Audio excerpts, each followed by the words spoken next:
Good morning, everyone. I think we're gonna give just a couple of seconds for people to finish joining the webinar, and then we can start.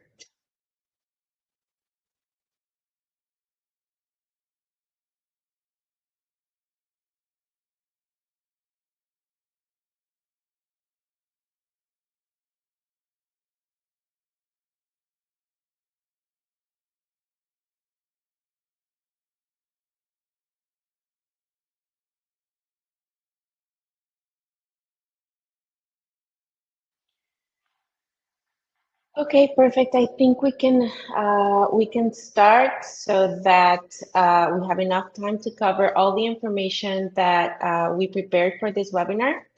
So good morning again. Welcome everyone to this webinar regarding tariffs for cosmetics that we prepared for you. My name is Valeria Carbajal. I am head of operations at OVRSEA in the US. And today we have Cassandra Stern. She's editor at Cosmetics Design, a digital B2B news publication directed to cosmetics and personal care product manufacturers and suppliers. Cassandra is a 2025 ASBPE Silver Award winner for her work in video journalism, and she also co-hosts the Beauty 4.0 podcast for Cosmetics Design Global. Thank you, Cassandra, for joining us today. Thank you, Valeria. I'm excited to be here. Great. So for the people that are getting to know us, OVRSEA is a digital freight forwarder focused heavily in technology to help our customers organize their shipments in a more efficient way using our platform. So we're going to start today with the agenda. We're going to cover some updates on the Trans-Pacific and transatlantic trades. Then we're going to move on to the update on tariffs for cosmetics. We're going to give you an overview of the current landscape, and we're going to discuss Asia, Europe, Canada, and Mexico, like the perspectives from those regions. And we're also going to give you the most notable exemption, on the products for this tariff situation. After that, we're going to move on to the trends and regulatory shifts. We're going to discuss some of the challenges in the supply chain for cosmetics industry. We're going to discuss how the demand is moving. And we are also going to talk a little bit about MOCRA and the guidance from FDA. So on the quick updates that we have on each trade, for Trans-Pacific, we received a lot of shipment cancellations, as you may be aware, because of this situation. A lot of customers are not buying the orders or the forecast that they had in mind. So there's really low demand right now, a lot of shipments on hold, and we are kind of waiting to see what's going to happen with the tariffs. So during May, there is a rate increase coming from Asia, and there's a lot of blank sailings from shipping lines that have been announced due to this situation because of the low demand. There's no reductions confirmed in terms of tariffs, so there's a lot of confusion still going on. Yesterday we had more news regarding the automotive tariffs. So as you know, and as we all know, things are evolving. We have to stay tuned. On the transatlantic trade for May, there was a peak season surcharge that was announced for May, but they had to switch it to June because demand wasn't there. So vessels are still, getting full, but there's still not enough demand. The Gemini Alliance is now providing good service and a lot of capacity similar to MSC. In terms of tariffs, as you may be aware, there's a hold for 90 days for new announcements. let's go to the cosmetic section.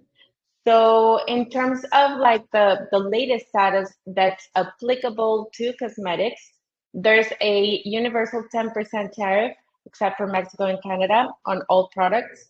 And then might be affecting a little bit because of the materials on the packaging or on any other product that some of the customers in the cosmetics industry might be bringing. Still an aluminum or derivatives is a 25%. So in terms of steel and aluminum, these tariff will supersede any other reciprocal tariff that was announced this week as well. We will discuss some of the ingredients that are exempt during the presentation. And as for now, there's no major, as we've said, no major reversals in terms of negotiations or tariff reductions. So Cassandra, let's start with this section. What does the market look like right now for Asia and Europe? Yeah, it's a really great question. I really appreciate you prefacing this conversation by highlighting that this is a very evolving situation. From a journalistic perspective, as someone who's been covering this for the past several months, every morning it feels like you wake up and there's new information or there's new something new to report. Speaking first to the APAC region, I did prepare a little bit of information that will hopefully be helpful. I did start by trying to find the most updated information that I could. There actually was a really great article published this morning in The Guardian. The title of that article being China Manufacturing Activity Plummets Amid the Trump Tariff War. I'm just going to read in a couple excerpts from that article because I do think that it is very important to understand where things currently stand. And this article frames it very well. So in the article, the authors cite that the tariffs introduced by Donald Trump that have reached up to 145% on many Chinese products came into force in April, and Beijing responded with a reciprocal 125% duty on imports from the U.S. Chinese imports, according to this article, soared more than 12% last month as business rushed to get ahead of these tariffs. Now, what we're starting to see is there's been a little bit of longevity since those have been announced is the impact. This article highlights that the impact of the measures began to show in official data reported this morning, with the Purchasing Managers Index, which is a key measure of industrial output, falling to 49 in April, according to the National Bureau of Statistics. And that's important to know because that's the lowest reading since December of 2023. And the article also notes that anything below the 50-point mark signifies a contraction in the market. So if we're looking at that, I think that is a really good way to start this conversation, right? In kind of framing where things currently stand. Now, we've also on Cosmetics Design done our own reporting on the current situation in the Asia Pacific region. Specifically for purposes of this conversation, we are mostly talking about China. According to an excellent resource that I will throw into the chat for people to review at their leisure, there is a great firm, Reed Smith. They're a wonderful group, an industry group of attorneys, and they've compiled what they're calling the Trump 2.0 tariff tracker, and that actually is listing up-to-date information day by day about this evolving situation. Now, according to this resource, it looks like for China, we are currently facing an additional 125% ad valorem tariff on all U.S. origin goods. Now, what is that type of tariff? I think it's important to understand what that is. And those types of tariffs are a little bit different than the tariffs that we may be used to discussing. So I'm just going to pull up an ad valorem. What is that, right? An ad valorem tariff is a type of import tax calculated as a percentage of the value of imported goods. So unlike other specific tariffs, which are based on a fixed fee per unit, this type of tariff fluctuates with the price of goods. And that means the tariff amount will adjust proportionally to changes in the value of the imported item. I think that's something that's important to keep in mind. So specific to APAC, we're looking at 125% tariff on all U.S. origin goods. Now, for Cosmetics Design's coverage of this we had our editor in Cosmetics Design Asia, her name is Hu Ling, and she interviewed a regulatory analyst at ChemLink named Hedy Hay. And Hedy Hay told Cosmetics Design that the impact of this specific to the cosmetics sector is going to be interesting in terms of the implications of rising trade barriers.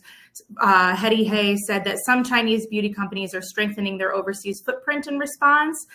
She listed some examples. Cosmos Personal Care has invested in a sunscreen manufacturing facility in Malaysia, while Floresis, which is a very well-known C brand, has expanded into France and Japan. Those are really interesting short-term plans that may have longer-term implications behind expansion. However, Hay also stated that she believed that the tariff crisis may speed up industry transformation, which I think is a really intriguing viewpoint. According to Hay, history offers a positive outlook following the 2018 tariff shock, because this is nothing new, right? Maybe the level of the tariffs that we're at are certainly different, but there have been trade wars ongoing for many, many years. So following that 2018 tariff shock, Chinese cosmetics exports rebounded within 3 years. By 2023, Hay noted that exports reached $6.5 billion US. It's a 134% increase in comparison to 2019. So I think that that is also really important to note, is that there is resilience in the market. It's not all gloom and doom. I think another interesting point that Hay shared with us in terms of the APAC region is that for U.S. brands, increased tariffs may either lead to higher retail prices or compressed profit margins, and brands that heavily rely on the Chinese market could face serious setbacks. However, it's very important to note in her language, she said could. This does not mean that it's a certainty. Cosmetics are a highly suitable category, she went on to say, and so a general price increase could reduce the overall value proposition of American brands, which could potentially then push Chinese consumers towards European, Japanese, Korean, or domestic alternatives. While that's certainly a possibility, that is not a guarantee. And so that's kind of my analysis, my hopefully brief enough analysis of where things currently stand in the APAC region. Did you have any questions about that before I moved on to my analysis for EMEA? I don't think we received any other questions, but everything's pretty clear. So just to note a little bit, we are at the minimum tariff from China is 145% now, with the additional 20%, or the initial 20%, then the additional 125%. Correct. So, yes, and I appreciate that clarification. Yes. Perfect. And then, so, yeah, if you want, go ahead. Yeah, so moving on to EMEA then, things are certainly different in the European Union. Currently, according to the Reed Smith source, reciprocal tariffs in the EU have been delayed until July. That was effective on April 10th of this month.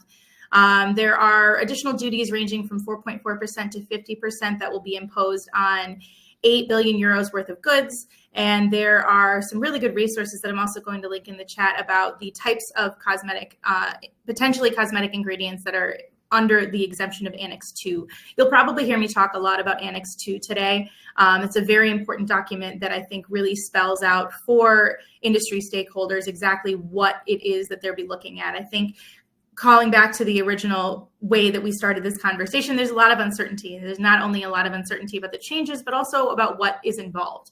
And I know that a little bit later we'll speak very briefly on MOCRA, and there's also some uncertainty there as well. And so I think that that's kind of the running theme here of what we're looking at.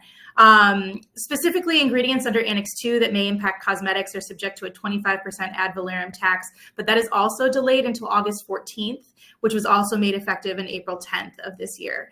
And so that is kind of the current standing for the European Union. But I would like to dive in a little bit into what cosmetics ingredients are exempt from tariffs in the EU. According to Annex 2 of the April 2nd executive order, which is called Regulating Imports with a Reciprocal Tariff to Rectify Trade Practices that Contribute to Large and Persistent Annual U.S. Goods Trade Deficits. Please don't make me say that again. Some ingredients used in cosmetics and personal care formulations, as well as product packaging, as you noted earlier in our conversation, are exempt from the import tariffs. There's a very wide range of ingredients that can fall under Annex 2. It does include some trending ingredients like azelaic acid and benzoic acid, as well as some more controversial mineral oils, which are used in a wide variety of cosmetic formulations. I don't need to list them all. I think our audience is familiar with some of those things. There are some various fatty acids and oils used for thickening and emollient properties, emulsifiers, stabilizers like soy lecithin, active ingredients such as vitamins A, C, and E, which are extremely popular and very pervasive in cosmetic formulations, as well as some peptide and protein derivatives. Mineral sunscreen may also be impacted. Filters like zinc oxide and titanium dioxide are also on the list, as are many biopolymers, which are used in formulations. And so I think that it's really important to note that this is very wide ranging. There's a very, it's not just cosmetics, it is also into personal care as well. There is also clean beauty for those of our audience that are invested in clean beauty, which has a huge following in the US market. There are many natural ingredients on the list that are used in clean beauty products, natural emulsifiers, for example, like olive oil that offer anti-aging and moisturizing benefits. Olive oil is also used as an emollient or as a stabilizer in many formulations. There are some natural waxes that are plant-derived, used for thickening, smoothing, stabilizing formulations that are on the list. Natural colorants and dyes, plant extracts and oil infusions, including spent coffee grounds, which is interesting. That one actually did catch my eye, but these are all certainly things that can come into play as this situation continues to evolve.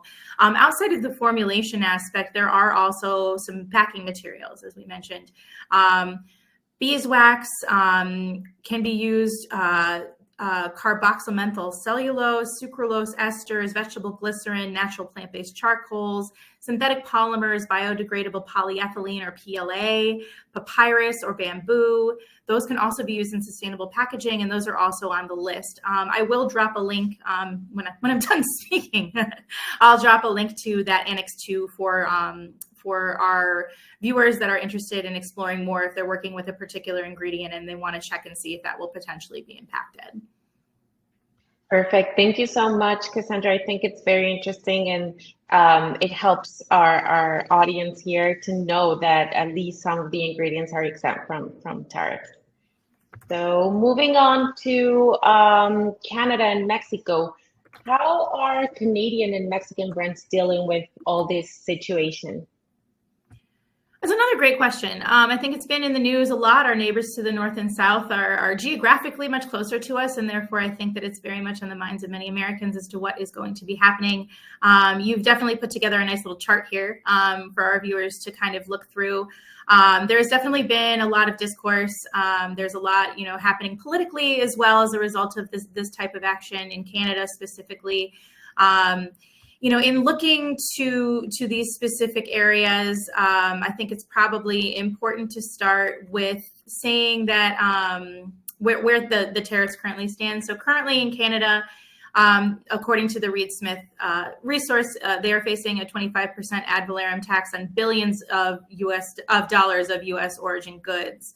I think that for Mexico's situation is currently different. They're currently not subject to any reciprocal taxes or taxes on duty-free goods under the USMCA.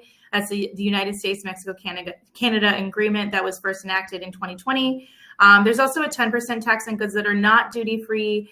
But again, I caution that this is an evolving situation and that may change. Recently, the Nielsen IQ, which is a consumer market research firm, released a report. That report just to caution our listeners, that report was released on April 1st. So as the situation is evolving, it is not the most up-to-date source. It is now about a month old, but there is still a lot of information in there that is very interesting to review that could certainly be pertinent. I would like to pull in a quote from that report from Lauren Humanick. She's an Insights Associate Director at Nielsen IQ. And regarding the situation with Mexico and Canada specifically, Lauren said, with $4.7 billion worth of beauty products imported from Canada and Mexico, tariffs could lead to significant disruptions, particularly in categories like hair care, deodorants, and facial skin care. No beauty category is immune to the impact of tariffs, Lauren said, with potential shortages and price hikes possible across the market. Many consumers are already looking to simplify their beauty routines with recent deconsumption trends and many further streamlining in response to the effects of the tariffs. Lauren's advice in the report is to identify and focus on the product forms consumers are prioritizing to effectively meet needs in an uncertain trade environment. I think it's very important to listen to her words in this situation, because I think that that's really valuable advice for industry stakeholders. There's some really great data in this report that I think is very, very important to note here when we're talking about imports from Canada and Mexico into the US, which is $4.7 billion worth, according to Nielsen IQ. Canadian and Mexican imports, according to Nielsen IQ, account for 4% of beauty and health department sales, with $1.9 billion and $2.8 billion in imported sales from Canada and Mexico, respectively. Categories in this area that could most strongly be impacted, according to the report, are hand and body lotion and deodorant, as those are the highest percent of sales from imported products in the United States. So any of our listeners that are in those types of sectors within personal care and beauty would certainly should pay heed, in my opinion, to what is happening in these particular regions, as they may be the most significantly impacted. Other key at-risk imports, according to the report, are facial, skin, deodorant, and hair care from Canada, as well as hair and oral care from Mexico. So again, just very, I think, important to note there. Ultimately, the report, and I agree with the report, recommends that manufacturers should leverage regional strengths and effectively meet consumer demand by targeting shoppers in the areas where there are regional strengths. For example, average development among all divisions for Canadian imports and Mexican imports are overdeveloped in the Pacific West and West South Central divisions. So manufacturers and suppliers, or anyone who has industry foothold in these types of categories, would definitely want to look at strengthening their presence or targeting their presence in these regions to address product availability voids for those seeking to avoid the tariffs. Definitely. And I think, well, here in Mexico and Canada, it was also put on hold, like new announcements. There's going to be new announcements in 90 days or less than that now. I can actually double check that date for you. I would not want to give any incorrect information. So just give me 2 seconds and I can double check that date for you. So it does look like, again, according to the Reed Smith source, the ad valorem tariffs in Canada are effective as of April 9th. They don't actually list a specific date on here. 90 days does sound correct to me. However, there's no specific date outlined at this time. So it is possible, just as we've seen in the past, over the past couple of months, that they may close in on that date and then they may do another extension. So I just want to clarify that for our listeners, that is entirely a possibility. 90 days is a range, not a guarantee. Yeah, exactly. Yeah, everything's changing, as we mentioned several times. Yes. Perfect. Well, we already discussed the exemptions that on Annex 2. Mm-hmm. So we can move on to the trends and regulatory shifts. What are the main challenges cosmetics companies will face in terms of supply chain, according to you? Sure. So I'd like to qualify my answer as saying that this is my opinion. But in my opinion, as a journalist who has worked in this space for a couple of years now and has been following this landscape very closely, I would bet that there is a continuation of unpredictability. We have started to generally see some brands, mostly in other spaces, but I do think that we'll start to see this more in cosmetics and personal care, starting to pass on more costs to the consumers. I predict that supply chain diversification will accelerate, and that will likely see companies getting much more serious about nearshoring strategies. I think that by shortening geographical footprints, we'll be able to, cut down on the reliance of tariff impacted ingredients or goods. From a political standpoint, there are no major tariff reversals that seem imminent, at least in my opinion, before the elections. The U.S. will be in an election cycle in 2026 for House of Representatives and Senate. And so I think that it will be interesting to watch those races, particularly very close races, to see which way things are shifting politically, as I do think that where things stand politically will potentially impact the situation to what degree, I cannot say. But I would advise that brands need to plan for a high tariff environment for the short to mid-term. Perfect. And this will definitely modify demand for the cosmetics industry. So if you had to bet, which Q2 scenario seems most likely to happen? According to, it's really hard to say. I think that it is like, I think the only thing we know for sure is that things are unsure. Yeah. It is very possible that, in the short term, we will continue to see tariffs shift. I think it's very possible. I think perhaps one of the best recommendations that I could make in this space is to turn inwards when looking outwards. So what exactly do I mean by that? I think that, you have to have your own house in order to be able to deal with the circumstances that are going on around you and are going to impact you, right? Earlier in the month, I interviewed Professor Kimber Matarazzo. She is a professor of marketing at Pepperdine Business School, and she had some really great insights for manufacturers and suppliers. She said, in the short term, tariffs are going to drive up material costs as well as freight, inspection, and customs clearance costs. Subsequently, this is going to cause margin compression, and companies will have difficulty maintaining their suggested retail price without compromising quality, leading to thinner profit margins. So I think, to answer your question as to what's most likely, I think we're already starting to see it. I do think that we will continue to see compression on a domestic scale. I think that we will continue to see, for the average consumer, I think we'll continue to see the average consumer making purchasing decisions that are impacted by their bottom line as they continue to see rising prices at grocery stores. For example, they may not have the disposable income to be able to pay for cosmetic or personal care goods that are impacted by tariffs and are therefore have a built-in higher cost.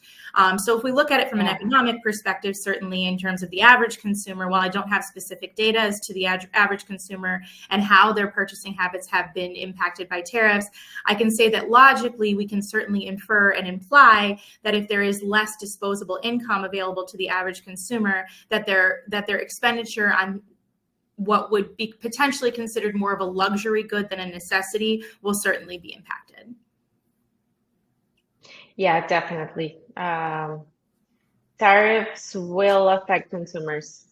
Yes. In the following months. Yes. That's okay. And yeah, for sure. So moving on to MOCRA, the Modernization of Cosmetics Regulation Act. Yes. Can you tell us a little bit more about it? Why is MOCRA such a big change for cosmetics? That's I love talking about MOCRA. I've been covering it very extensively for the last few years. I'd be happy to talk a little bit about it. So the Modernization of Cosmetics Regulation Act is the largest shift in U.S. cosmetic regulation since 1938. And I want to let that date sink in a little bit. We're talking about the fact that we're changing a framework that manufacturers and suppliers in this industry have operated under for 80 years, 8 decades. There are people who, I mean, myself included, and you as well, who were not even born when when the initial legislation was put in place.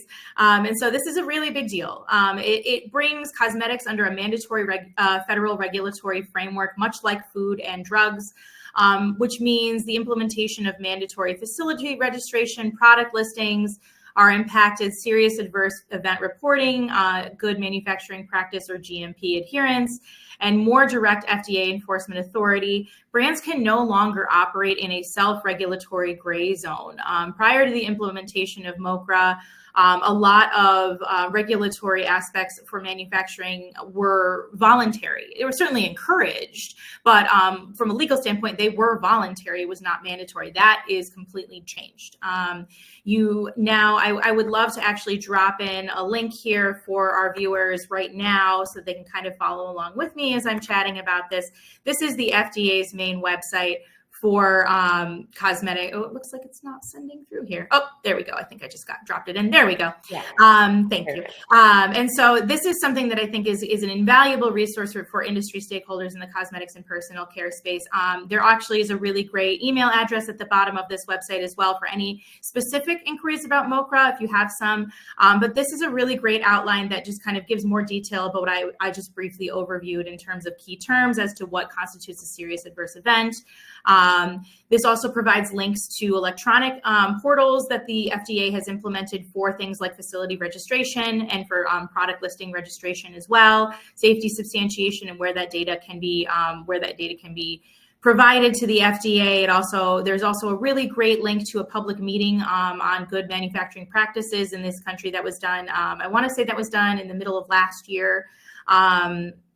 Don't quote me on that because I could be wrong on my date, but that was definitely done within the last 2 years when the big push for MOCRA really started kicking in. It also lists exemptions as well. So for our listeners that are interested in possibly seeing if their products or if their company falls under an exemption, there are a lot of resources available through this website. And there's even a webinar that the FDA put on in 2022 that answers a lot of questions. So MOCRA is a very complex subject. I could certainly spend a vast majority of the time that we have available today to talk about MOCRA. But one of the important things that I would like to highlight are some of the big MOCRA deadlines that brands should be aware of. The first major deadlines for facility registration product listing had a compliance deadline of July 1st, 2024. Now, I do want to note in this situation, while I won't be going through all of them, just like with the current ongoing tariff situation, some of the MOCRA deadlines have been rolled back. That has happened over the course of the last 2 years. And so it is important to note, take with a grain of salt, if you will, just like the tariff situation, that some of these MOCRA deadlines may be rolled back as we approach closer. Well, again, I won't go into the specifics. It is important to note that the FDA, much like other government agencies, are experiencing a bit of a shakeup right now in terms of leadership, in terms of staffing. That is a common theme throughout many different areas of government regulatory bodies. Currently, since this current administration stepped into place in January. And so the FDA is no exception to that. And so whether or not those changes in terms of staffing and funding as well, whether or not those changes have any impact on MOCRA's rollout, I am not going to assert an opinion either way or the other, but I can say that it would be likely that if there are staffing and shifts and there are funding shifts, that it is possible that regulatory rollouts like MOCRA may be impacted and there may be delays, although we cannot say for certain. Again, I highly encourage any of our viewers who have specific questions about MOCRA and how it is impacting their business or how it could potentially impact their business to reach out to the FDA directly. They will get back to you. I do liaise with the FDA from time to time looking for comment on stories or clarification, and they are very responsive.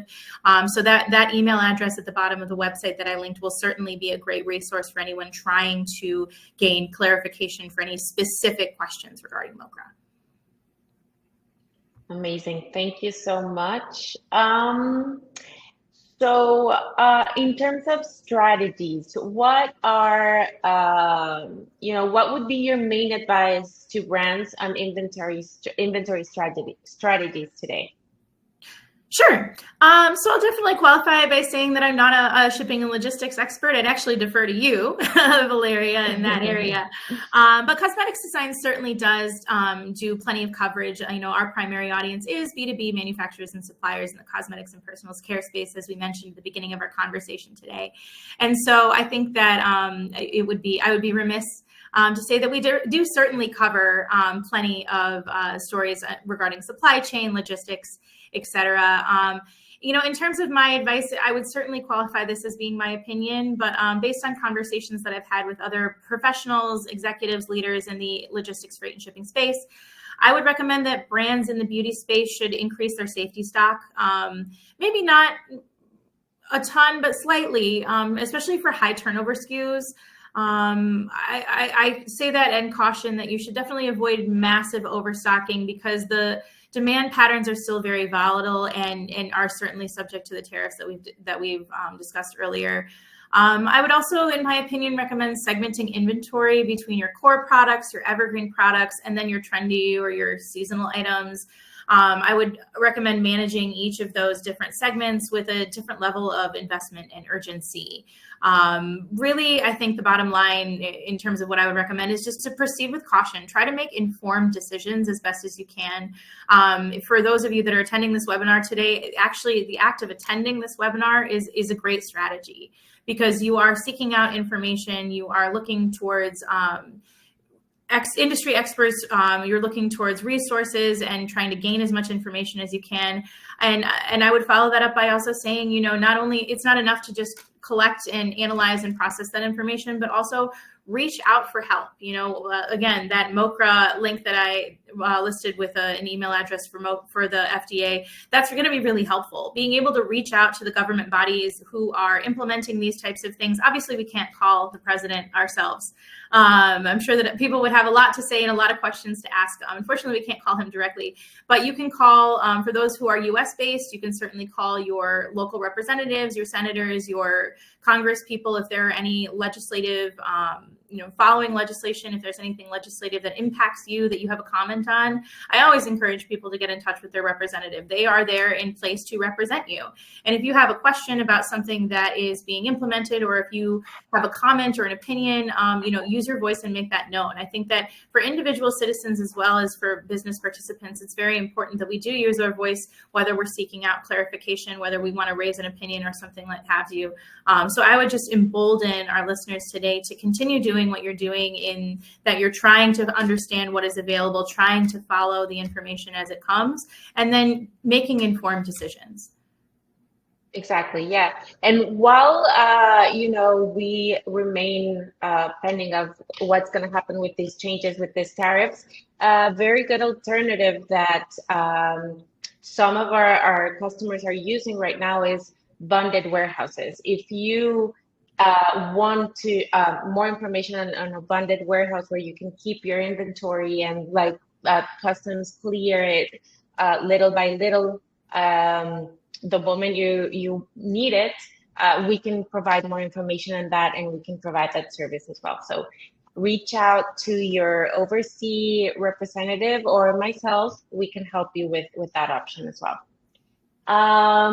So we can start with the Q&A section. I don't know if there's any questions. I don't see any on the chat, but feel free to send us your questions.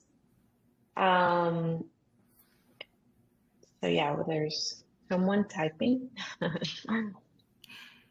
So while the question is typing, I did have another comment that I'd like to share as well, just while you're typing, and then we'll, of course, get to answer any questions. I also, prior to this call, I also brainstormed a couple logistic strategies that I would say brands could implement right now in response to the evolving situation. This is probably nothing new for our listeners, but I would always recommend that brands double down on supplier diversification to avoid over-reliance on any one country, especially China. I know I touched on that a little bit earlier. And then, Valeria, I think this also touches on what you just said, but strategic partnerships with logistic providers who offer end-to-end visibility and custom expertise are critical to navigate the evolving tariff environment efficiently. So not necessarily new information to what we just were discussing throughout the day, but I think a nice way to kind of wrap up and say that those are two strategies that I think are great to focus on. Thank you. Thank you so much. Actually, we have a newsletter that is very useful. We send it out one time per week. So the link just showed up on your screen. If you want to subscribe, there's a button there that you just click and you'll get the link directly. So I don't think we have received any other question. There you go. Okay, so do you think the custom formality costs will also increase? Not tariff, but more administrative costs, because it is more complicated and longer for brokers to go through customs. And if it increases, how much? I think yes. Well, right now we're experiencing, I'll take this one, Cassandra, if you Oh, yes, please. And, yeah, you're much more familiar with customs than I am. Okay, perfect. Yeah, so what we're seeing right now in terms of customs is a delay between, and this started happening this week actually. There's a delay with the, I don't know if it's the connection between shipping lines and customs brokers or the CBP, because yeah, the releases are getting delayed. So shipping lines are not getting the releases on time, and this is delaying the whole operation. And I think this is something that we're going to start seeing, as long as the system, the CBP system, is being updated. So there might be a chance, I mean, it's not a certainty, but there might be a chance that costs can increase. I wouldn't have an amount right now. It's complicated, as you say, it's complicated to define something like that right now. But there might be a chance that these fees increase as everything. So yeah. And I think I hope that's all that solves the question, but I think we have no other questions. Of course, if you have any other questions, you can send them over to us, to the OVRSEA team or Cassandra directly, and we'll be happy to help. Absolutely. If there's nothing else, yeah. Thank you so much, Cassandra, for being with us today.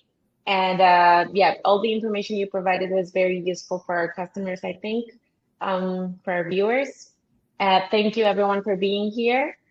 And yeah, I don't know if you would like to add something. Yeah.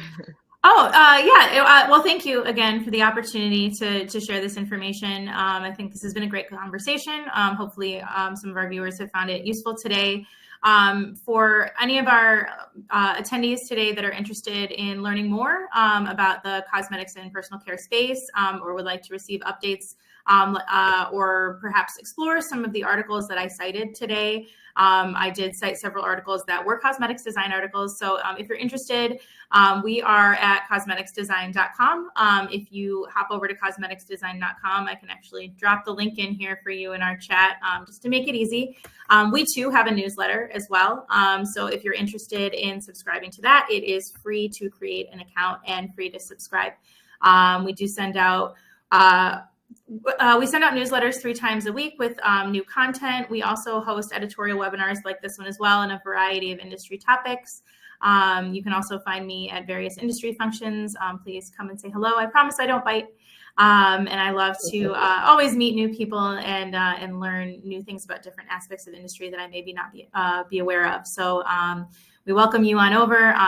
You can also access our Cosmetics Design Asia or Cosmetics Design Europe segments through that link as well. So if you're interested in more of our global coverage, it's all in one place.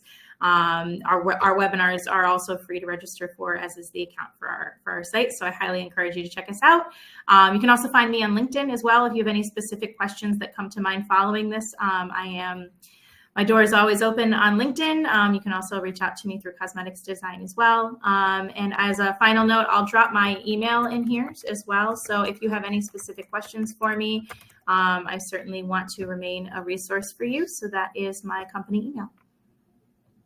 Amazing. Thank you so much again. Thank you, everyone, and have a nice day. Thanks, guys. Take care. Have a good day. Bye-bye.